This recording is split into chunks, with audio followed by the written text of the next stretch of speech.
Lucas 15, eu vou ler a partir do versículo 11. Uma passagem pregada ao extremo, muita gente prega, tem peça de teatro, tem música, tem não sei tudo a respeito dessa passagem, chamada a parábola do filho pródigo. Louvado seja o nome do Senhor Jesus. Acharam? Eu vou ler para vocês acompanhem, por favor. Louvado seja o nome do Senhor Jesus. Um certo homem tinha 2 filhos. E o mais moço deles disse ao pai: Pai, dá-me a parte da fazenda que me pertence. E ele repartiu por eles a fazenda. E poucos dias depois, o filho mais novo, ajuntando tudo, partiu para uma terra longínqua e ali desperdiçou a sua fazenda, vivendo dissolutamente. E havendo ele gastado tudo, houve naquela terra uma grande fome, e começou a padecer necessidades. E foi e chegou-se a um dos cidadãos daquela cidade, daquela terra, o qual o mandou para os seus campos a apacentar porcos. E desejava encher o seu estômago, o filho pródigo, desejava encher o seu estômago com as bolotas que os porcos comiam, e ninguém lhe dava nada. E caindo em si, disse: Quantos trabalhadores de meu pai têm abundância de pão, e eu aqui pereço de fome? Levantar-me-ei e irei ter com o meu pai, e dir-lhe-ei: Pai, pequei contra o céu e perante ti. Já não sou digno de ser chamado teu filho, faze-me como um dos teus trabalhadores. E levantando-se foi para seu pai, e quando ainda estava longe, viu o seu pai, e se moveu de íntima compaixão, e correndo lançou-se-lhe ao pescoço e o beijou. E o filho lhe disse: Pai, pequei contra o céu e perante ti, e já não sou digno de ser chamado teu filho. Mas o pai disse aos seus servos: Trazei depressa a melhor roupa, e vestilho, e ponde-lhe um anel na mão e sandálias nos pés, e trazei o bezerro cevado, e matai-o, e comamos e alegramo-nos. Porque este meu filho estava morto e reviveu, tinha-se perdido e foi achado, e começaram a alegrar-se. E o seu filho mais velho estava no campo, e quando veio e chegou perto de casa, ouviu a música e as danças, e chamando um dos seus servos, perguntou-lhe o que era aquilo, e ele lhe disse: Veio teu irmão, e o teu pai matou o bezerro cevado, porque o recebeu são e salvo. Mas ele se indignou, e não queria entrar, e saindo o pai, instava com ele, quer dizer, insistia com ele. Mas respondendo ele, disse ao pai: Eis que te sirvo há tantos anos, sem nunca transgredir o teu mandamento, e não me destes um cabrito para alegrar-me com os meus amigos. Vindo, porém, este teu filho, que desperdiçou a tua fazenda com as meretrizes, mataste-lhe o bezerro cevado. E ele lhe disse: Filho, tu sempre estás comigo, e todas as minhas coisas são tuas, mas era justo alegrarmos-nos e regozijarmos-nos, porque este teu irmão estava morto e reviveu, tinha se perdido e foi achado. Senhor, me dá agora a destreza necessária para passar com simplicidade aquilo que o Senhor quer falar a respeito dessa passagem, e nos abençoa, faz-nos crescer na graça e no conhecimento, em nome de Jesus. Amém. Evidentemente que o Senhor aqui quer explicar algo espiritual, a palavra é espiritual. E usa dessa parábola, dessa história, para fazer figura de um acontecimento que nós vamos ver que não é tão longe de nós não, que é um acontecimento até que corriqueiro no meio de nós até hoje. Evidentemente que aqui tem as figuras que representam as coisas espirituais, as pessoas espirituais, tal, e evidentemente que o pai aqui representava Deus.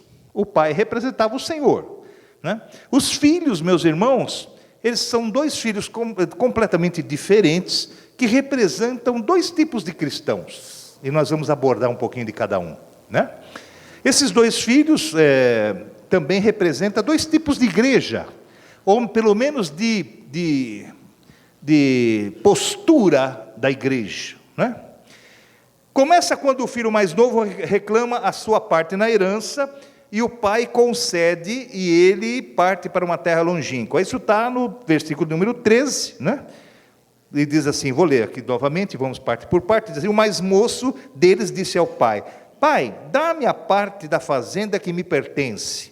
E ele repartiu por eles a fazenda. Isso era uma coisa usual naquela época, os judeus, eles mesmo antes de morrerem, eles tinham a possibilidade de fazer a partilha dos seus bens. Sendo que o filho mais velho recebia 2/3, né? E o filho mais novo recebia 1/3. Era a lei, isso era de direito. Então, o filho mais novo vai ao pai e recorre ao pai e vai reivindicar o quê? O seu direito. Fala assim, pai, eu quero que o senhor faça aí a divisão, porque eu quero, ele diz assim, né? E o mais moço lhe disse, pai, dá-me a parte da fazenda que me pertence. Ele queria a parte dele, né? E o pai concedeu, fez a partilha e concedeu. Eu quero dizer para vocês, irmãos, que para o pai não ficou mais pobre com isso. O pai não ficou debilitado financeiramente por causa disso, porque cada um já tinha a sua parte, ele apenas concede ao filho aquilo que era de direito, né? Isso na igreja, meus irmãos, representa as bênçãos que recebemos do nosso Pai Celestial, de misericórdia, de graça, de tudo, né? Que isso, temos o direito de receber, cada um tem, porque a palavra de Deus diz que nós recebemos, a partir de que você aceita o Senhor Jesus como Senhor e Salvador da tua vida, você passa a ser filho de Deus, e a palavra é clara, diz assim, você é herdeiro e co-herdeiro de Cristo. Então você tem alguns direitos, tá? Que esse cidadão aí, esse filho, reivindica, o pai concede, né? E o que acontece? O pai, eu já disse que o pai não ficou menos rico por causa disso. Na nossa vida espiritual, quando buscamos de Deus, Deus tem para nos dar, irmãos, sempre, mais do que nós pedimos, diz a palavra de Deus. E nós temos que entender um pouquinho essa parte espiritual, porque tem muita gente, irmãos, que tem Jesus como exclusivo dele, que não gosta de repartir muito esse Jesus não, que não gosta de repartir essa bênção não, sabe? E a palavra de Deus ensina que de graça nós recebemos e de graça nós passamos. Quando você prega a Jesus Cristo, não tenha medo de que esse Jesus vai para a pessoa que você está pregando e você vai ficar sem, porque Ele é pleno em você e é pleno naquele que vai também. Só Ele pode fazer isso. Ele é onipresente, onisciente, onipotente. Então, você não tenha esse receio. Uma vez eu ouvi, alguns anos atrás, uma bobagem muito grande de uma pessoa da igreja, né? Ela falou, naquela época a gente tinha essa ansiedade, eu tenho isso até hoje, de crescer a igreja, a gente quer ver cada vez mais, porque queremos ser notados aí, então não, queremos que as almas estejam diante do Senhor, fazemos isso, pregamos a tempo e fora de tempo com essa finalidade, de trazermos ao Senhor, trazermos à luz, né? Como Jesus nos tirou um dia do charco e nos conduziu para a sua maravilhosa luz, queremos que todos passem por isso, e que quanto mais melhor. Mas eu ouvi de uma pessoa dizendo assim, pastor, não começa a encher muito a igreja, porque daqui a pouco o senhor não tem tempo para atender nós todos. Quer dizer, nós não podemos ter esse sentimento egoísta, né? De querer que, vai encher a igreja, então ele não vai ter tempo de atender, não vai dar para orar por mim pessoalmente, vai ter que mandar. Sabe, irmãos, a graça vem e o Senhor, Ele diz que a graça do Senhor enche este lugar. Nós não cantamos o hino assim? Então, amados, quanto mais nós passamos, mais o Senhor nos abençoa. Quanto mais você prega a Jesus, mais Ele está latente no teu coração, mais Ele está enchendo o teu coração da presença dEle. Não tenha medo de se esvaziar de Cristo. O que nos esvazia de Cristo é o pecado. O pecado sim nos afasta de Deus. O erro sim nos afasta de Deus. Mas pregar a Cristo não, meus irmãos. Então quanto mais entrarem por aquela porta, mais abençoados seremos. Muito mais. Né? Mostrando que Deus está eficaz nesse lugar, a palavra dele tem repercutido nos corações. Né? Esse egoísmo de Jesus não é bom. Nós temos que passar aquilo que temos. O Senhor nos dá e dá em abundância. Ele diz assim: esse que te dou numa porção sacudida, recalcada e transbordante. Só alcança quem está do teu lado a partir de que ela transborde. Ele não vai tirar de você para alcançar o outro. Aquilo que transborda de você é que enche o coração do outro. Isso que é, né? E aquele que está cheio do Senhor está falando e transbordando pela boca a bendita palavra e alcançando os corações, não é? Esse filho pródigo, meus irmãos, representa um grupo de cristãos que só chegam até Deus reclamando dos seus direitos, prosperidade, vitórias, etc., mas não tem o desejo de andar intimamente com o Senhor. Então eu vejo às vezes pessoas que entram na igreja para resolver um determinado problema, e ela vai buscar desse problema, e é errado isso? Não, não é errado isso, mas depende de como você encara isso depois. E quando ela recebe esse problema, para ela já deu, está muito bem, só alcançou o que veio buscar, almejou aquilo, alcançou aquilo, parou naquilo. E sendo que Deus, meus irmãos, tem muito mais para nos dar, Ele quer nos abençoar de uma forma plena, não é isso?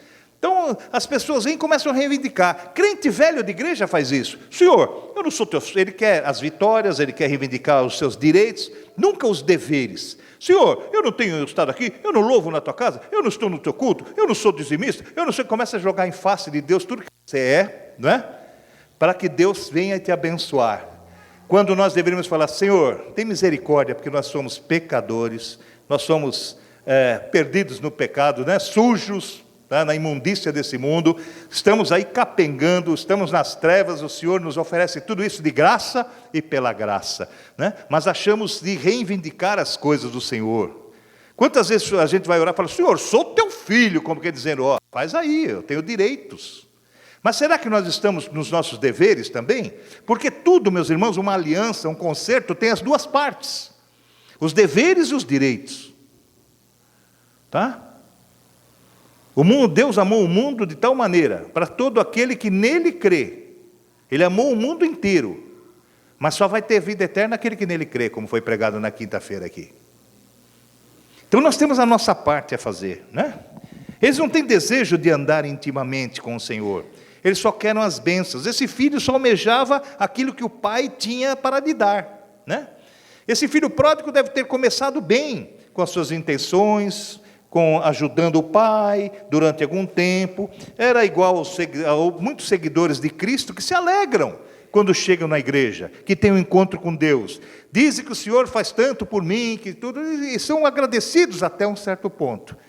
Aí, meus irmãos, começa qualquer coisa que ouve, qualquer coisa que vê, qualquer coisa que venha ferir o seu, um primeiro não na igreja, aí as coisas já começam a mudar.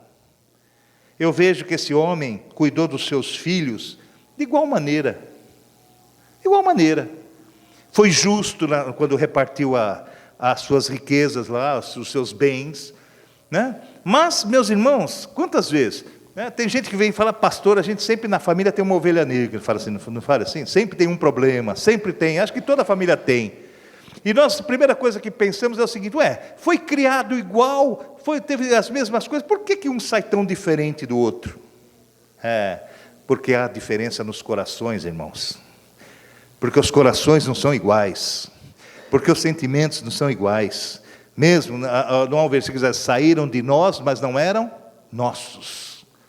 Então, eu vejo da mesma forma aqui, esse filho, né, que reivindicou as suas coisas, até então os seus direitos, mas ele larga imediatamente. Ele primeiro pede os direitos, depois, passados uns poucos dias, ele sai de perto do pai. Há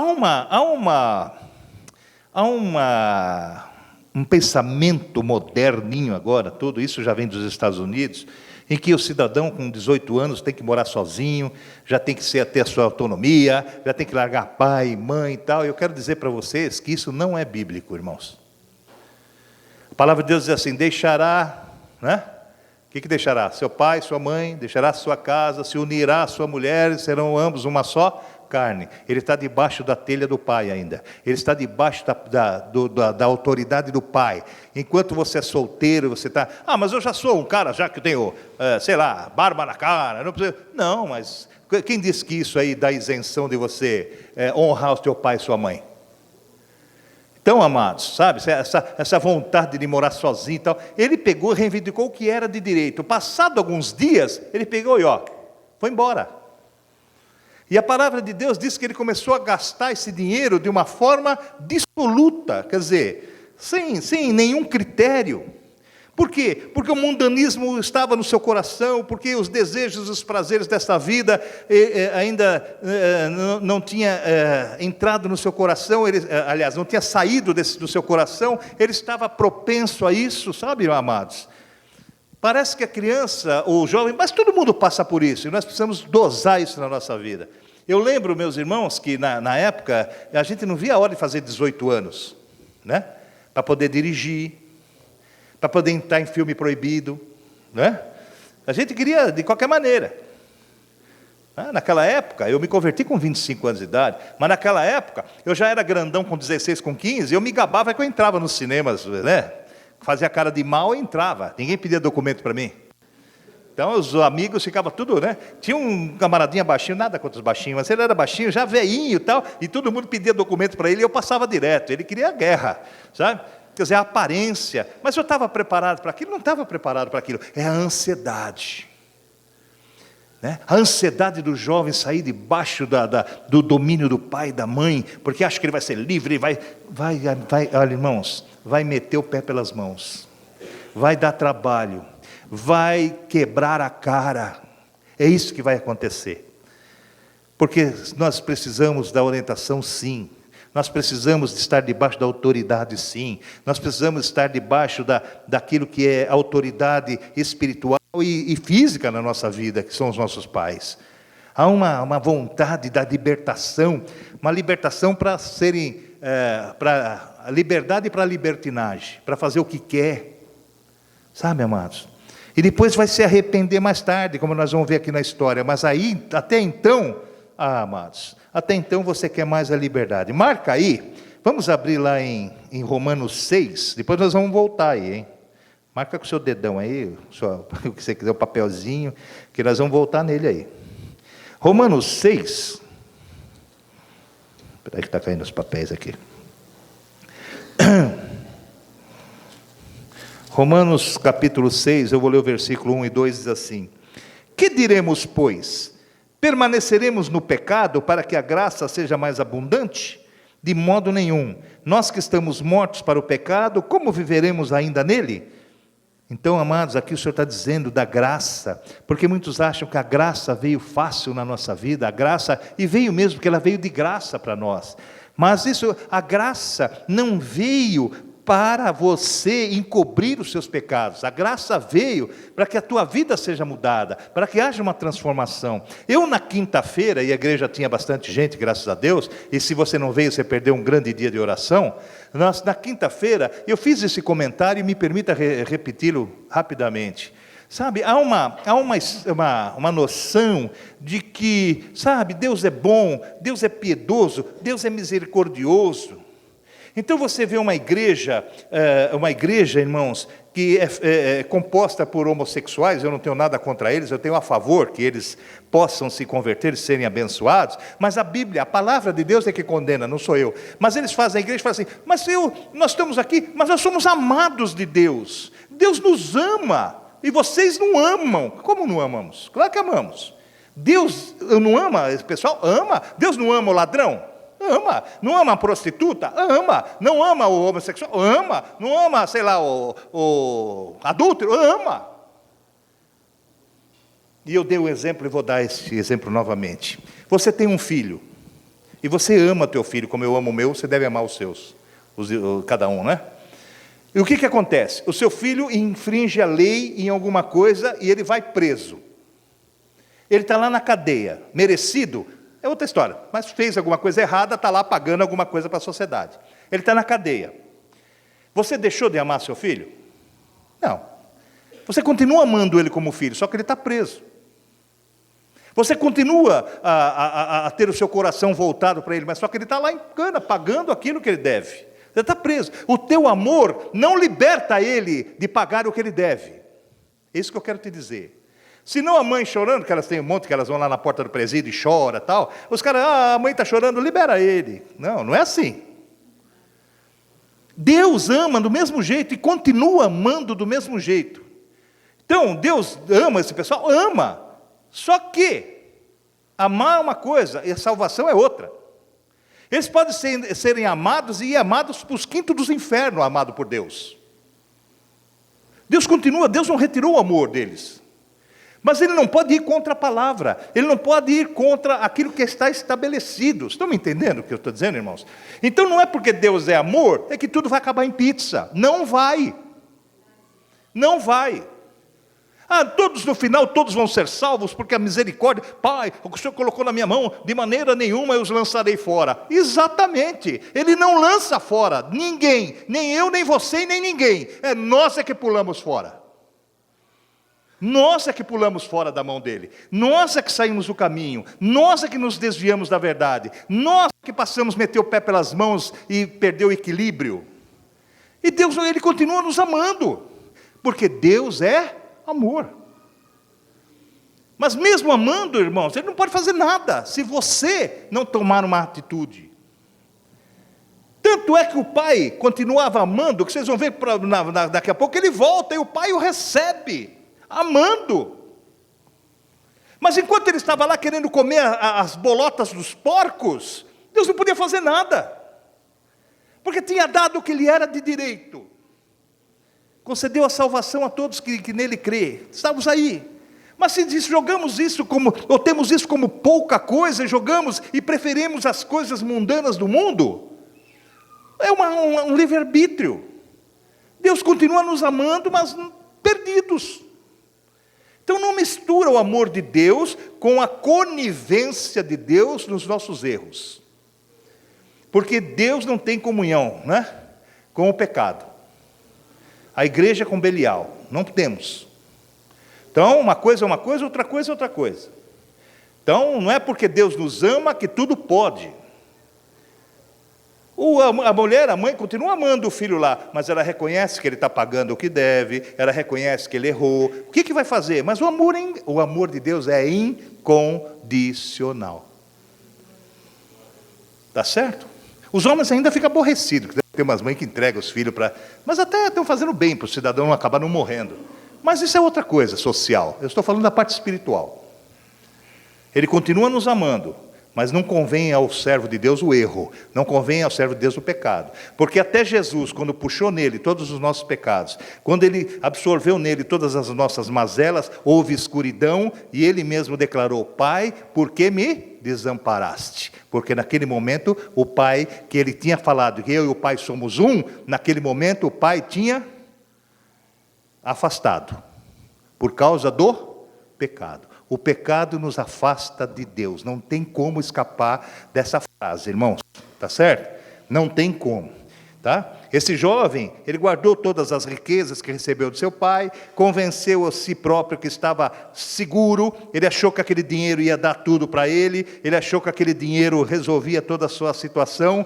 É a mesma coisa, você não pode servir a dois senhores, ou você serve ao Senhor, ou você serve a Mamon, as riquezas. Muita gente acha que o dinheiro, meus irmãos, resolve todas as coisas. Ele pode resolver bastante coisa, mas não todas as coisas. E vou te dizer mais para você, as principais ele não resolve.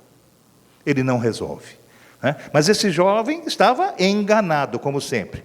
Há muitos filhos pródigos sentados na igreja, irmãos, que acham que ele está bem com Deus porque ele está bem financeiramente, que Deus tem abençoado nessa parte. Mas o que adianta se ele está bem financeiramente, se a família está degradada, se ele vive infeliz, se ele não tem paz na sua casa? Isso não adianta nada. Deus quer abençoar você num pacote completo, irmãos.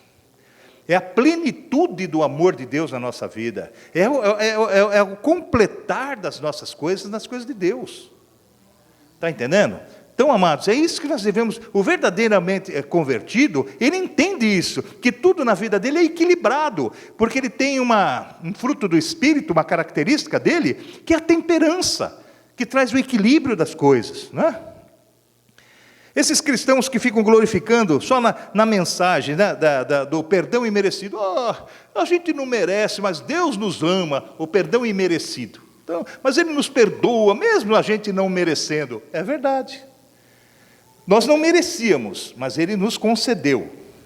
Mas, meus irmãos, nós não devemos ficar nos baseando nisso só, porque tem muitos que falam, mas Ele perdoa 70 vezes 7. Mas se precisar caminhar uma milha, Ele fala para caminhar 2. Sabe? Tá? Mas ele esquece que é um versículo que diz assim, Deus não tem por inocente o culpado. Ele também não esquece que tem outro versículo que diz assim, o salário do pecado é a morte. Ele precisa entender isso. É que nos apegamos nas coisas, né? Nas coisas que nos aliviam. Queremos ser aliviados pela palavra, né? E começamos a pegar em pontos, meus irmãos, e esquecemos o resto. Mas a palavra é completa. Não dá para você esquecer. Ler uma página, crer numa página, na outra não, na outra você pula. Não dá, né? Eles creem que o pastor vai buscar a ovelha perdida. Figura dos fariseus. Ele deixa as 99 e vai buscar a perdida. As 99 são os fariseus, que achavam que eles estão bem colocados, porque eles estão na igreja, são aqueles quadradinhos, sabe, que atendem à lei. Mas aonde esses 99 falham? Aonde esses 99 pecam? Pecam, meus irmãos, nesse sentido, de achar que eles estão os bonitinhos, estão sentadinhos na igreja e tal, e isso basta. Não basta. Não basta. Porque eu frequento isso, porque eu sou isso, porque eu faço direitinho, eu não falto, eu preservo isso, eu faço aquilo, sabe? Mas não é isso. Porque não vivemos da aparência. A aparência é apenas aquilo que externa, daquilo que nós temos dentro. Então, outros ficam fingindo, isso é chamado hipócrita, e o hipócrita não herda. O hipócrita, uma vez eu falei isso, o Valtinho anotou, o hipócrita é aquele que fala do que o coração não está cheio. Esse é hipócrita. O hipócrita é aquele que fala do que o coração não está cheio. Porque aquele que é sincero fala do que o coração está cheio. Cheio do quê? De Jesus? Ele vai falar de Jesus. Se ele está falando um monte de abobrinha, é porque infelizmente o coração dele está cheio de abobrinha. Ele está falando aquilo, então nós precisamos orar por aquilo. Mas ele não é hipócrita. Ele está falando do que realmente ele sente. Haverá para esse menos juízo daquele que pensa tudo ao contrário e faz uma aparência, porque é pior do que, sabe, o mal é a aparência do bem, irmãos. É muito pior. Porque o Senhor, Ele não chamou de raça de víboras as prostitutas, os ladrões, mas chamou os hipócritas. Então, nós devemos tomar cuidado na igreja, para não cairmos nessa mesma intenção do filho pródigo. Ele veio, recebeu, muitos vêm na igreja e recebem, e vira as costas e vai embora, dá as costas para Deus. Não sabe o que Deus ainda tem um complemento, não sabe que Deus ainda quer aperfeiçoar, não sabe que Deus tem muito mais a dar. Mas ele recebeu aquilo que veio buscar, para ele está muito bom, e ele se sente abençoado com isso. Mas verdadeiramente não é. Né? O Valdemir não está aqui hoje, que está fora, mas ele gosta do versículo que diz assim, rico sou, enriquecido sou, mas não sabes que é pobre, nu, desgraçado, não é? Que está lá em Apocalipse. Ele pensa que é rico, mas não sabe, o Senhor diz, mas você não sabe que você é rico? Não. Enriquecido você está? Não. Mas você é pobre, nu, desgraçado, e outros tantos lá. Está entendendo, amados? Então nós temos que entender as coisas de Deus de uma forma espiritual, porque a palavra de Deus é espiritual. Eis aí a diferença, né? Eles pensam que isso que se transforma para eles em licença para pecar. O que transforma em licença para pecar? Que Deus vai perdoar, que Deus é amor, que Ele caminha 2 milhas, que Ele perdoa 70 vezes 7. Eu fiz uma matemática no domingo passado, 70 vezes 7, dá 490, é isso? Tá? Eu garanto para você que eu e você já pecamos mais do que 490 vezes na nossa vida, principalmente os mais antigos. Você já pensou que a partir do 491 Deus não perdoa mais?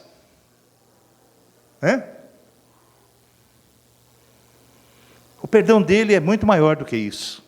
Ele coloca essas contas para nós acharmos que devemos. Por que ele fez isso? Porque Pedro chegou para ele e falou assim: olha, quanto, Senhor, eu devo perdoar? 7 vezes? Porque 7 vezes era a lei. Ele falou: não, 70 vezes 7. Mostrando que a graça é muito mais ampla, a graça é muito maior, a graça é muito mais, né? É o infinito amor de Deus derramado sobre nós, é a graça. Pela graça sois salvos, por meio da sua fé. Não é verdade? E foi assim, meus irmãos, que o filho pródigo aqui usou de forma errada a sua herança. Ele gastou em festas, ele gastou em jogatinas, ele gastou em prostitutas, né? Ele pensava que a herança não ia acabar mais, nunca. Mas tudo, meus irmãos, que é material acaba. A única coisa que não acaba, é infinito, é o amor de Deus sobre a nossa vida, que é sempre, dura para sempre. Mas o resto, meus irmãos, tudo acaba. E não acaba só no seu bolso, acaba seu vigor, acaba suas forças, sabe? Acaba, sei lá, a sua disposição. Eu fui no médico com a Cecília, e o médico perguntou assim: o senhor dorme fácil? Eu ia responder, ela entrou e me atropelou e falou assim: e dorme sentado, dorme assistindo televisão, dorme na cama, dorme não sei o que lá. Eu falei assim: obrigado, Cecília, é isso mesmo.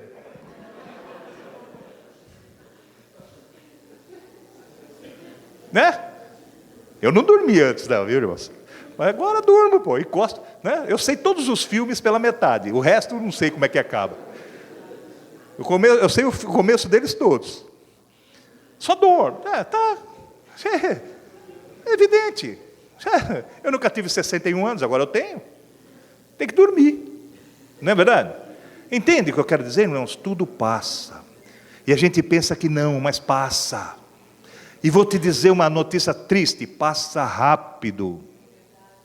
Passa rápido, sabe? Passa rápido. Quantas vezes nós vamos para a sepultura, como foi uma cunhada minha com 53 anos semana passada, passou rápido a vida dela. Quanto tempo ela perdeu falando mal dos outros? Quanto tempo ela perdeu julgando as pessoas? Quanto tempo ela perdeu dando nó aqui para juntar tesouros? Quanto tempo ela perdeu disponível na sua vida, ela deixou de viver porque estava preocupada com as coisas das coisas desse mundo? E o Senhor diz assim: não vos embaraceis com os negócios deste mundo. Não se embaraceis. Não fique embaraçado. Ah, pastor, mas vou deixar o vai da valsa? Não, você vai lutar, você vai trabalhar, mas não é esse o principal objetivo. Por quê? Porque Deus falou que não é. Ele falou que esses objetivos são as coisas acrescentadas. Que nós temos um objetivo maior, que nós temos uma finalidade maior, que é buscar o reino em primeiro lugar. Está me entendendo, amados? Esse jovem achou que estava por cima da carne seca, não devia nunca ter faltado nada para a vida dele. Por que não faltava nada? Mesmo ele não tendo adquirido a herança de direito. Por que não faltava nada? Porque ele estava junto do pai, e o pai fomentava tudo o que ele precisava. Por que a gente fala: irmão, você sumiu da igreja, vem para a igreja? Por que você deixa de vir? Por que você falta? Onde você estava? Não, estava, eu tenho que descansar, eu tenho que fazer, eu tenho a minha vida. Não, que você tem tudo isso, mas toma cuidado, tudo isso acaba. Você tem que ficar debaixo da oração, porque a oração fomenta você toda semana. Toda semana a oração te sustenta. Toda semana você que está debaixo da oração, você é revigorado. Toda semana o Senhor enche o teu tanque aí. Qual é o problema? Que uns esvaziam logo na segunda, outros demoram até quinta, outros talvez chegam até sexta, mas o tanque é cheio. Enquanto ele estava lá, não faltava nada. Mas ele pegou, sabe, irmãos? É a galinha dos ovos de ouro. Enquanto ela bota todo dia, você tem um ovo, né, por dia. Mas aí você tem vontade de comer a carne, mata a galinha e nem o ovo. Está entendendo? É mais ou menos isso. Quando o Senhor diz assim: é o pão nosso de cada, precisamos dele todos os dias. Tá? Como o maná que descia.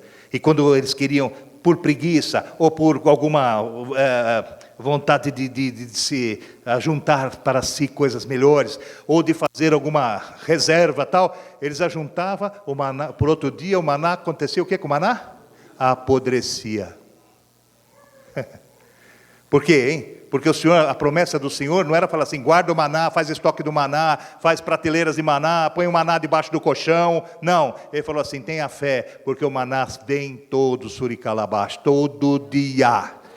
O maná é derrubado, todo dia ele cai, todo dia ele vem para se sustentar, todo dia ele é o socorro bem presente, todo dia eis que te ajudo, todo dia ele diz assim, vinde a mim vós estáis cansados e oprimidos e te alivia, todo dia, todo santo dia, né?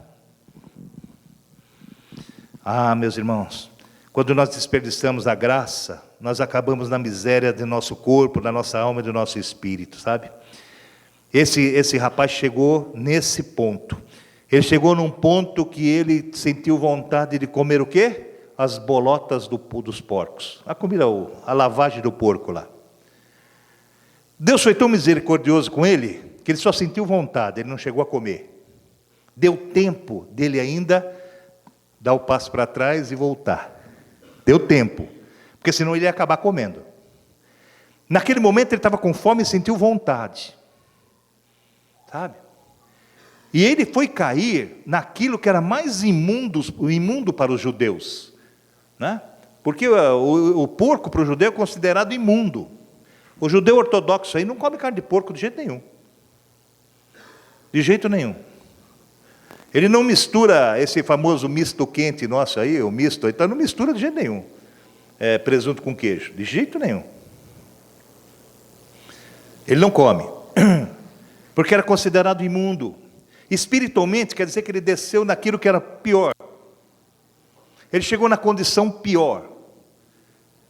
Ele se aliou à pior espécie, porque esses camaradas que eram o dono dos porcos, eles eram a parte da sociedade judaica. Era considerado a parte, era considerados imundos, era considerados ímpios, era considerados de fora. Quer dizer, cuida de porco, cuida de imundície, quer dizer, não pertence a nós, não é do povo, não é desse reino, não. E ele foi se juntar justamente com eles.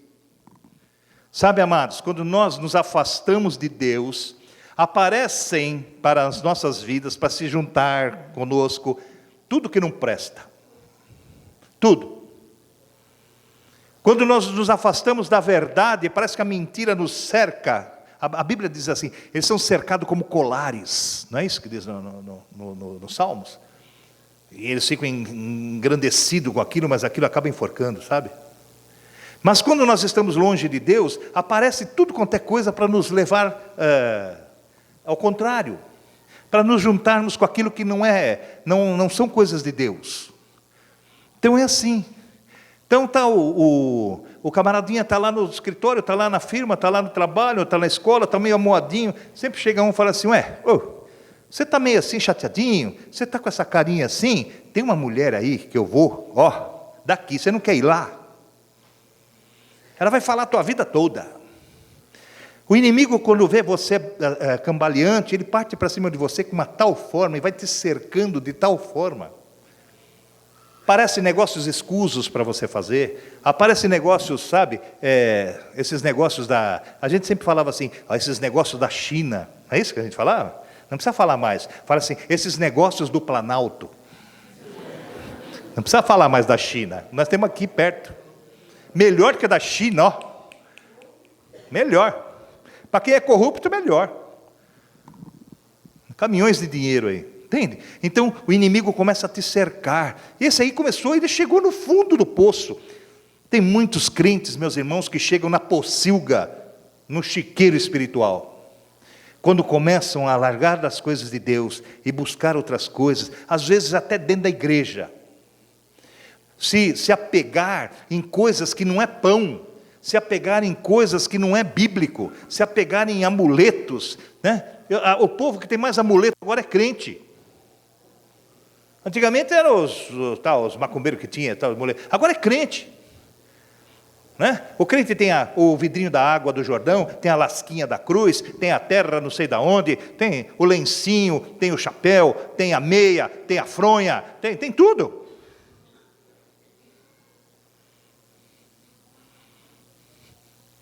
Estão num chiqueiro espiritual terrível, querendo comer bolotas de porcos mesmo.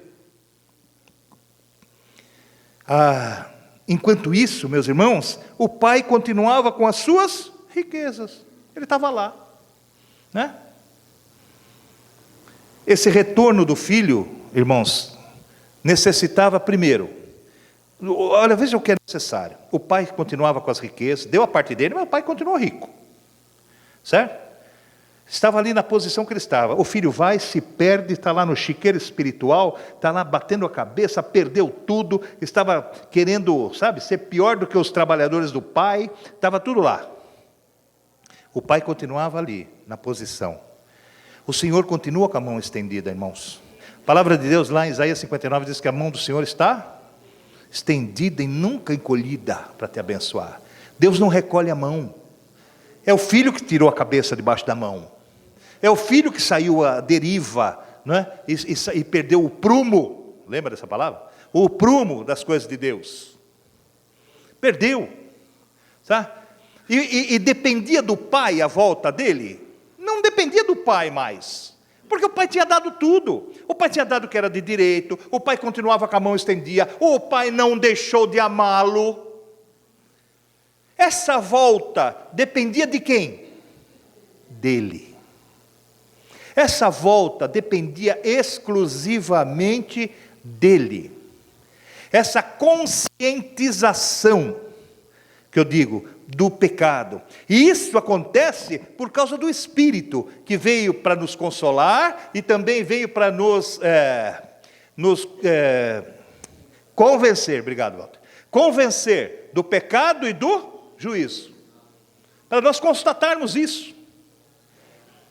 Sabe, irmãos, você só vai ser curado quando você achar realmente, ter consciência que você está doente. Porque se você acha que está tudo bem, você não precisa de nada, você não precisa de remédio, você vai sofrendo, você vai decaindo, mas você está doente. Vamos voltar no médico lá. O médico vira para você, você tem noção que esse sobrepeso é doença? Sem querer ofender os gordinhos aqui. Estou orando por vocês como eu oro por mim também. Você tem noção que isso é doença? Você tem noção que isso pode te encurtar a tua vida? A partir de que ele fala isso, você fala, pô, peraí, é isso mesmo. Aí você vai lutar contra. Porque enquanto você achar que todo gordinho é simpático, que todo gordinho é feliz, que todo não sei o quê, você vai morrer assim. Está entendendo? Desculpe os gordinhos. Estou legislando em causa própria. Está me entendendo ou não? Estou usando a mim para não dar processo. Entendeu? Enquanto você achar que você não precisa do Senhor para consertar os teus caminhos, você vai viver no erro. Enquanto você não achar que você precisa dele para te convencer que ele é o Senhor e Salvador da tua vida, você fala, salvar do quê? Se você não sabe nem do que, você precisa ser salvo. Está me entendendo? E o Espírito Santo vem e convence. E o Espírito Santo, eu tenho certeza, que até pela oração do Pai, até pelo amor do Pai, conseguiu convencer esse cidadão, conscientizar esse cidadão aqui, né? Que ele estava errado, que ele tinha um outro caminho, tá certo?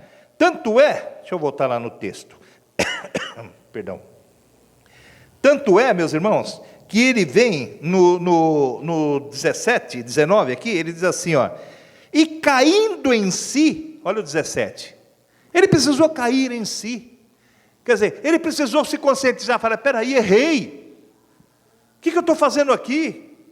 Olha, ele começa a ver como era bom quando estava perto do pai. Ele falou assim, lá, os trabalhadores do meu pai têm comida. Os trabalhadores do meu pai têm o alimento. Os trabalhadores do meu pai têm o agasalho, lá são protegidos. E eu aqui, no meio de porcos, querendo comer a comida de porcos. Ele vira e fala assim, olha, me faça um trabalhador do meu pai. Ele, meus irmãos, reconheceu o erro e ele considerava que ele poderia voltar para o pai numa condição menor. Ele não queria nem voltar como filho mais, ele queria voltar como um dos trabalhadores, dos empregados, que para ele já era uma grande coisa. Certo? Eu quero dizer para você, meu irmão, que você não precisa voltar para Deus diminuído, porque tudo aquilo que Deus deu para você, Ele deu sem arrependimento, e tudo que Ele deu para você, Ele não tira, e a mão dele está estendida, para que você volte, para que você retome o caminho, para que você retome a tua esperança, a tua fé firme e forte, de uma forma grandiosa.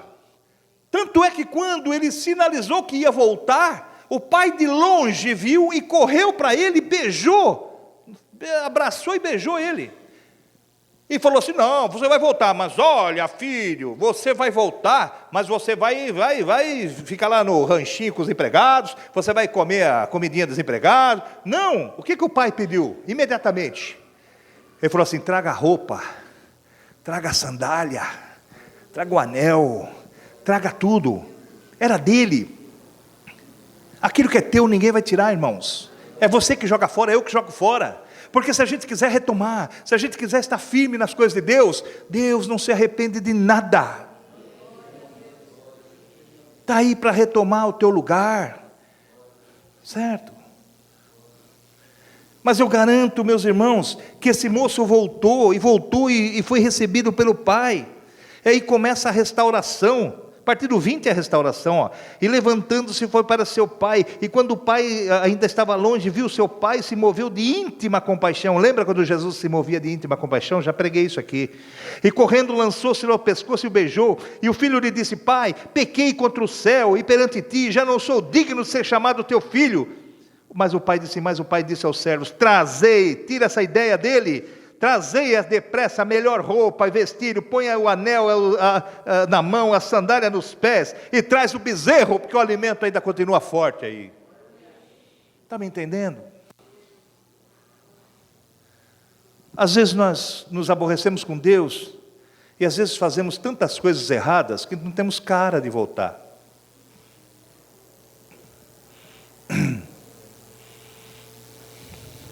Me trouxeram um recado aí de um antigo que estava aqui na igreja, não preciso citar quem é, que falou: estou com vontade de voltar, só não volto de vergonha. Vergonha perante mim? Não, tem que ser perante o Pai. Mas se ele entender isso espiritualmente, vai saber que o Pai espera ansiosamente, que não vai denegrir, que não vai lançar em face. Mas quando ele viu o arrependimento, porque verdadeiramente ele se arrependeu, irmãos. Ele falou: não, eu pequei contra ti, pequei contra os céus, pequei contra o Senhor. Né? E aí o pai faz uma festa. Louvado seja o Senhor Jesus Cristo. Deus começa uma obra especial de restauração. Depois ele vai, meus irmãos, e começa então uma grande festa. Porque a palavra de Deus aí no final, você vai ver que quando um pecador se arrepende, festas nos céus. O Senhor faz festa. Buscar uma ovelha perdida para Ele é fundamental. Mas que as 99 que estão lá fiquem bem cuidadinhas e reconheçam isso. Reconheçam que o pastor está indo buscar uma perdida. E o coração delas estejam nisso também, querendo que essa perdida volte. Esse rapaz voltou, foi recebido pelo pai, né? Como vocês já leram, nós já lemos aí, e você viu que houve grande festa. Todos ficaram contentes, irmãos? Não. Tinha lá um irmão mais velho. Ele foi prejudicado? Não foi. Porque o pai, quando deu 1/3 para o mais novo, deu os 2/3 para ele, fez direitinho. Ele não foi prejudicado. O pródigo lá, o perdido lá, ele gastou o que era dele, no sentido, está entendendo? Daquilo que o irmão não foi lesado, o pai não lesou. O pai, para me dar uma condição abençoada de vida, não precisa tirar de você, meu irmão, e pôr na minha mão. Quem faz isso é Satanás, sabia? Satanás não tem como criar, ele não é o dono do ouro e da prata. Satanás não cria nada, ele só amontou, ele só engana. Então ele tem uma porçãozinha. O que acontece? O camarada vai lá no terreiro, recebe uma palavra, ele sobe que nem um foguete financeiramente, porque o diabo falou: vamos enganar esse bobão um tempo, pega e põe na mão dele uma porção, e ele sobe, que nem um jato. Mas já viram o que acontece depois, que ele desce como 2?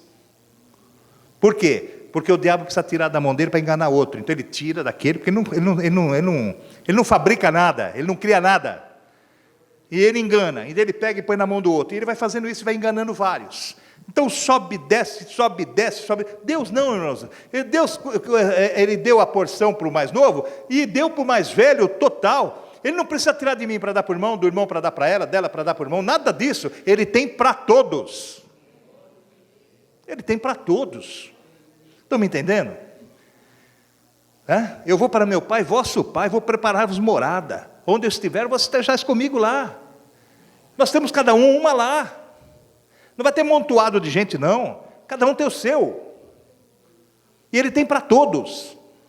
Ele não precisa desalojar um para alojar outro.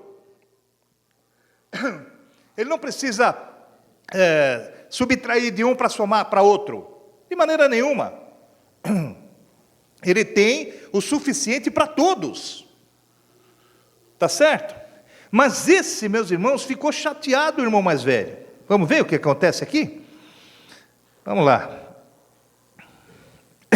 No 25. Porque este meu filho... Não, peraí, no 25. E o seu filho mais velho estava no campo, e quando veio e chegou perto da casa, e ouviu a música e as danças, e chamando um dos seus servos, perguntou-lhe o que era aquilo, e ele lhe disse: veio teu irmão, e teu pai matou o bezerro cevado, perdão, porque o recebeu são e salvo. Olha que benção. Mas ele se indignou e não queria entrar, e saindo o pai, insistia com ele: entra, filho, por que você não quer entrar? Teu irmão voltou. Olha só o que ele fala, olha que interessante. Mas respondendo ele disse ao pai: eis que sirvo há tantos anos, sem nunca transgredir, o teu mandamento, e nunca me deste um cabrito para me alegrar-me com os meus amigos. Como eu não tinha dado, a porção dele estava lá. Vindo, porém, este teu filho, olha que interessante, ele não chama o cidadão de irmão. Ele fala: vindo esse teu filho aí. Você já viram essa conversinha, não tem esse negócio? Entre o casal tem isso, né? O moleque é um traquina, faz um negócio, assim, dá um jeito no teu filho, como se o cara tivesse feito ele sozinho. Né? É assim, nós fazemos isso, irmão. Qualquer semelhança é mera coincidência? Não, é semelhança mesmo. Tá certo? Nós fazemos isso. Chega o pai em casa à noite, a mulher fala: vai, vem ver o que teu filho fez hoje. Não é filho dela também? Mas quando não presta, é filho do outro. Não é assim? Quando ele acerta, é filhinho da mamãe, filhinho do papai. Quando é traquina, é filho. Esse teu filho não tem jeito. Puxou quem? Fala assim ainda. Não é assim? Então, esse aí falou assim: olha, o teu filho voltou. Esse teu filho não era irmão dele? Era irmão dele. Mas você entende como ele se isentava? Ele se achava superior. Ele não achava que não deveria se misturar. Ele achava que ele era um caldo melhor do que o outro. Não é? Eu quero dizer, meus irmãos, que o filho mais jovem usou de forma errada, erroneamente, a graça. Ele usou, porque ele foi dado uma graça para ele, ele desperdiçou e se jogou fora tudo aquilo que Deus tinha dado para ele. E em compensação, o filho mais velho, ele compreendeu, ele não usou de uma forma errada, mas ele compreendeu a graça de uma forma errada. Os dois estavam equivocados. Aquele que errou porque errou, e aquele que não compreendeu o amor de Deus, que o amor de Deus era superior àquilo, que ele deveria se alegrar porque o irmão estava morto e reviveu. Olha só o que o pai fala: estava perdido e se achou, mas mesmo assim ele não se alegrava. Que coisa interessante, né, irmãos? Os dois erraram, né? Os dois erraram. Então, meus irmãos, se hoje você está aqui na igreja e está bonitinho, fez as coisinhas e tal, vestidinho de crente e tal, entra um imundo qualquer por aquela porta, você vai falar: não, senhor, vai dar, eu aqui, eu que sou, não é esse camarada tal. Esse julgamento não pode ter, não pode ter. Por isso que a igreja não pode fazer acepção de pessoas, irmãos. Por isso que a gente caminha as milhas, tá? Tem um momento que basta, quando o senhor fala basta, basta, mas até então temos que caminhar as milhas e ponto final, sabe? Eu tinha um pastor amigo meu que falava assim: amar o cheirosinho é fácil, eu quero ver se amar o encardido, certo? Amar o encardido, esse é duro, né? Ambos igualmente estavam diante do pecado. Usar erradamente a graça, desperdiçar, perverter e menosprezar é errado. E compreender erradamente a graça, também não apreciá-la ou negá-la para os outros, é errado também. O filho mais jovem não havia entendido o propósito da graça, crescer, espiritualmente e em santidade, mas o filho mais velho nunca conheceu o coração do pai. Ele era filho e não conhecia o coração do pai. Porque se ele conhecesse o coração do pai, ele iria saber que o pai estava alegre, que não tinha menosprezado ele, que não era questão do cevado ou do cabrito, que o pai amava os dois da mesma forma. Tanto é que o pai fala assim: você está junto comigo, tudo que é meu é teu. Não é?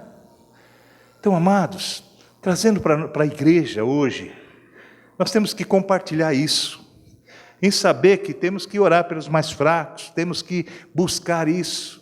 E se algum pródigo entrar por aquela porta, vamos recebê-lo, né, de uma forma abençoada, né? Porque Deus ama, não é pelas obras não, irmãos, mas Ele ama pela graça. É por causa da graça que Ele nos ama. Se fosse pelas obras, talvez o amor ia ter sobe e desce, intensidades diferentes, mas é pela graça, e a graça do Senhor é sempre plena.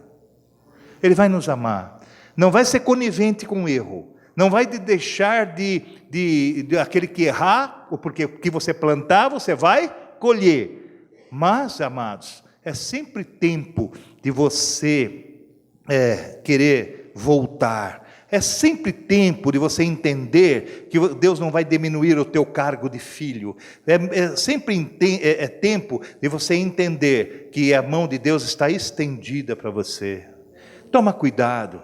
Se você pegou só o que lhe é de direito, o direito de ser curado de alguma coisa, o direito de arrumar um emprego, o direito de arrumar um namorado, o direito de entrar na faculdade, o direito, e depois vir as costas para Deus. Sempre há um momento, meus irmãos, que tudo isso acaba. Porque tudo que nesse mundo é passageiro, não é? Nós estamos de passagem aqui, mas o amor de Deus é que permanece, né? E devemos entender que o perdão é essencial, né? Se nós não tivermos essa condição de perdoar, porque é melhor vir pelo amor do que pela dor, sabe, irmãos? Esse já estava diante do Pai pelo amor, foi, quebrou a cara e precisou voltar pela dor. Está me entendendo? É muito melhor você ficar no amor. Se você entrou hoje aqui com seu coração faccioso, tendencioso de alguma coisa, julgando que alguém aqui tem mais privilégio do que o outro, que o pastor cumprimenta aquele, não cumprimenta a mim, o pastor sempre fala com aquele, nunca falou comigo ele, nunca não sei o quê. Para com essa bobagem, para de ser filho pródigo, para de gastar a graça com coisas imundas,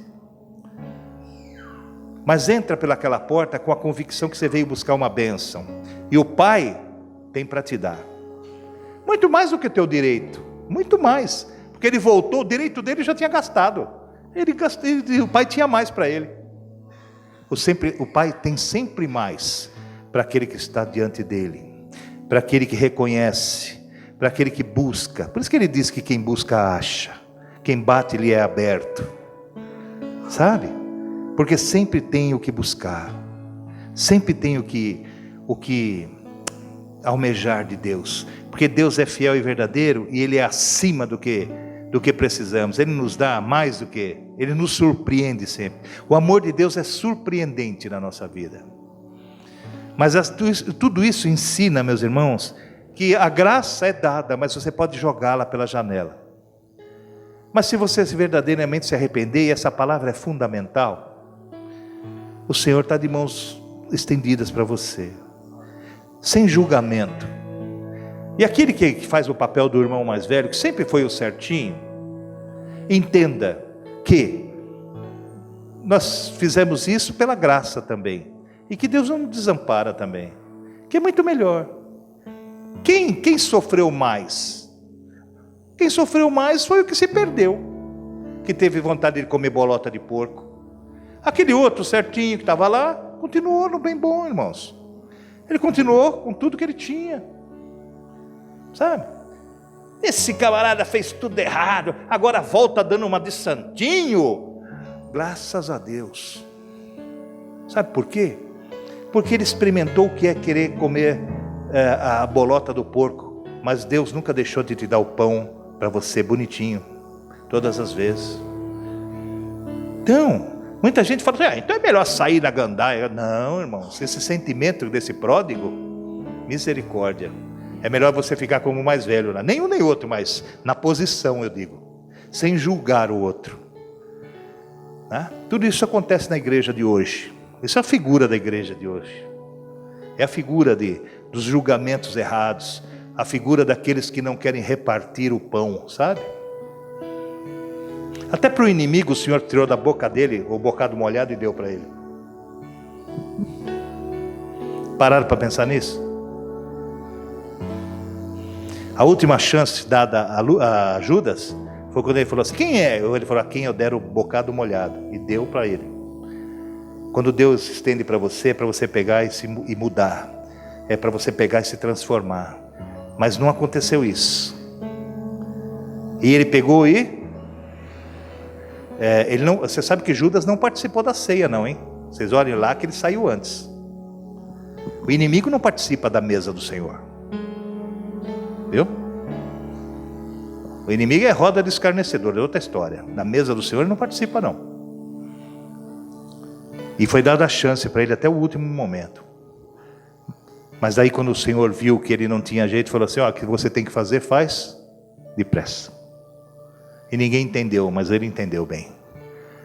Que você entenda hoje que a mão do Senhor está sempre estendida. Sei lá que filho, se você está no pródigo, se você está no...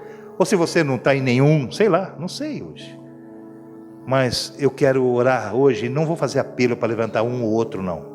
Eu vou orar com todos hoje, para que o Senhor não deixe esse sentimento, tanto de um como de outro, entrar no nosso coração, porque os dois são ruins. Esse é um exemplo que os dois são ruins, para que Deus possa nos abençoar. Mas se você está longe, se você tem achado que está gastando o que é seu, sabe? Porque a gente fala assim, quer saber uma coisa, Deus? A vida é minha, eu sou dono do meu nariz, a vida é minha, eu faço dela o que eu quiser. Mentira. Primeiro que quem comprou a tua vida foi Ele, Ele é o dono. Nós não somos dono da nossa vida. A Bíblia diz que os dois, o Senhor nos salvou a nossa alma tal, e também o nosso corpo. Ambos pertencem a Deus, está escrito lá. Ambos pertencem a Deus. Então, o nariz é meu, eu faço o que eu quiser. Não, é dele, é Ele que manda. Então nós temos que ter essa noção. E se você acha que você está torrando aí a sua vida e acha que é sua, que você não deve dar satisfação a Deus em nada, pensa hoje, repensa hoje. Pensa que Deus está com a mão estendida, mas quando você tiver no seu coração o arrependimento que teve aquele filho pródigo, quando verdadeiramente você achar que você chegou no chiqueiro mais baixo que você tinha que chegar, que dali não há saída, a não ser você retornar ao Pai. E que se você faz isso consciente, faz isso de uma forma debaixo da graça, Ele está lá para te colocar o anel, a sandália, as vestes de salvação, abraçar e beijar o teu pescoço. O inimigo é que pisa no teu pescoço, porque o Senhor não. Então, amados, hoje é dia de nós pararmos para pensar. Será que estamos julgando demais? Será que estamos avaliando as vidas demais? Quem somos nós para avaliar alguma coisa? Quem somos nós para pedir o nosso direito e depois torrar do jeito que quiser? Nada disso. Tudo é com Ele, para Ele, converge nele, irmãos. Feito por Ele. E sem Ele nada disso teria sido feito. Certo? Então, é só pensar nisso hoje. E você que recebeu do Senhor essa palavra, que entendeu, que talvez você esteja numa situação e hoje se você quer reverter, você vai ficar de pé, eu vou orar. Se você entendeu a palavra de hoje, aprendeu com ela também, e deseja que isso nunca aconteça com você e nenhum dos seus amados, né? Também vou orar com você.